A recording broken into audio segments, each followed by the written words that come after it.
All right, beautiful people, we are talking about, let's talk a little bit about what's going on in the market. And is this like 2008?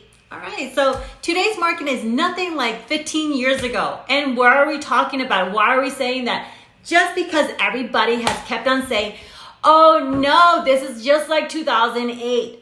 Stop listening to the media and educate yourself. And this is why I'm going to explain why is this nothing like 15 years ago. And why is that? You'd be like, oh, no, she's boring. All right. Anyways, just if you're boring, just keep on scrolling. Anyways, so there's no doubt that today's market is very different from the frenzied one from the past couple of years. In the second half of 2022, there was a dramatic shift in real estate, and it caused many people to make comparisons to 2008. Okay, and I'm going to explain this. Why? 2008, remember the housing crisis? Yes, you guess what? In 2009, I actually bought a house. So while there may be a few similarities when looking at variables now compared to the last housing cycle, there are significant differences. So there's many differences. Keep in mind, back then, Joe Schmo from the corner could buy a house. Anybody can buy a house. Now, oh my gosh, it'd be like, here's my DNA. What else do you need? Yes, it could be a little bit frustrating, but there's more regulated guidelines, and believe me, not everybody can get a house nowadays, especially with credit scores, verification of employment. If you're buying a house before you actually close on a house, bye. But that can also depend on circumstances and everything what we're talking about. So let's go ahead and talk a little bit about what's going really and what I'm trying to say with this whole thing. In the latest Real Estate Forecast Summit, Lawrence Young, Chief Economist at the National Association of Realtors, NAR, drew the comparisons below between today's housing market and the previous cycle. And I'm going to explain to you guys what is the difference between today is nothing like 15 years ago. And you're like, okay, so let's compare job cuts. Last housing cycle was 8 million in job cuts. That means net of gains and losses. Current housing cycle, none. Total jobs. Last housing cycle was 138 million. Now it's 158 million. What does that say? Subprime loans. Prevalent last housing cycle.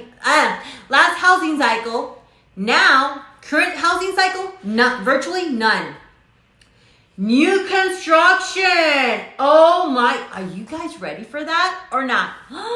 Should we jump into that, or should I just let you guys keep on guessing? Okay. So new construction, previous 5 years, and this is latest housing cycle, 7.65 million houses. Now we're talking about current housing cycle is 4.6 million. Wow. So here we have, what are we actually talking about? Inventory on market.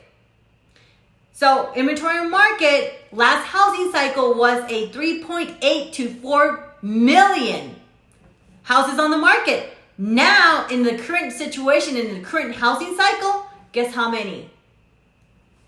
1 to 1.2 million houses on the market. And we're talking about nationwide here. We're not talking about just one state. So imagine that. And we're still in a shortage. So what is that telling you? And I haven't even finished. Okay, mortgage delinquency. 10.1% on the last housing cycle. And the current housing cycle is 3.6%. What a difference there. There's a huge major difference. Homes in foreclosure. Do you know that number?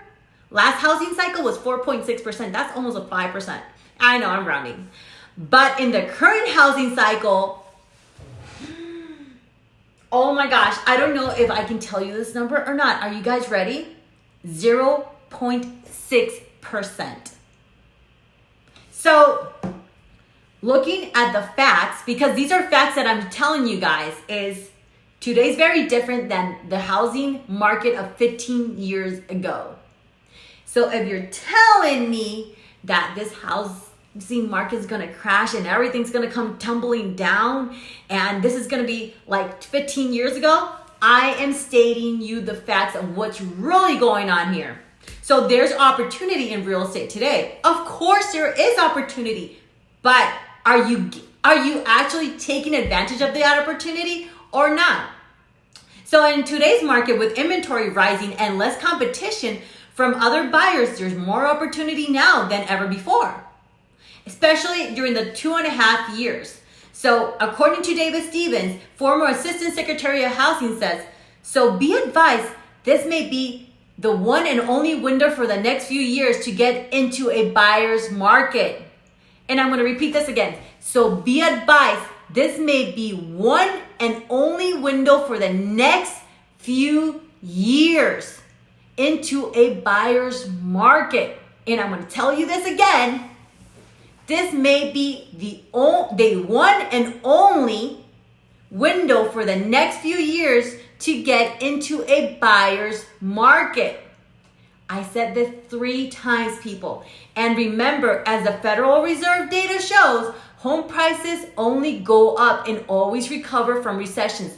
No matter how mild or severe, long-term homeowners should view this market right now as a unique buying opportunity. Long-term homeowners should view this market right now as a unique buying opportunity. And I'll repeat it again. Long-term homeowners should view this market right now as a unique buying opportunity. And this may be one and only window for the next few years to get into a buyer's market. So today's market is nothing like 2008, nothing like 15 years ago. So if you're looking at buying and you're thinking of prices coming down, keep this in mind. Prices will always go up and they recover from recessions no matter what. So real estate is the best investment you can do and plan for your future. So if you have any questions, this is Cindy Pressgraves with Cindy's Realty Group by EXP, and I hope this helps. And today is nothing like 15 years ago with the housing market. So share, comment, and subscribe for more. Have a beautiful day, people.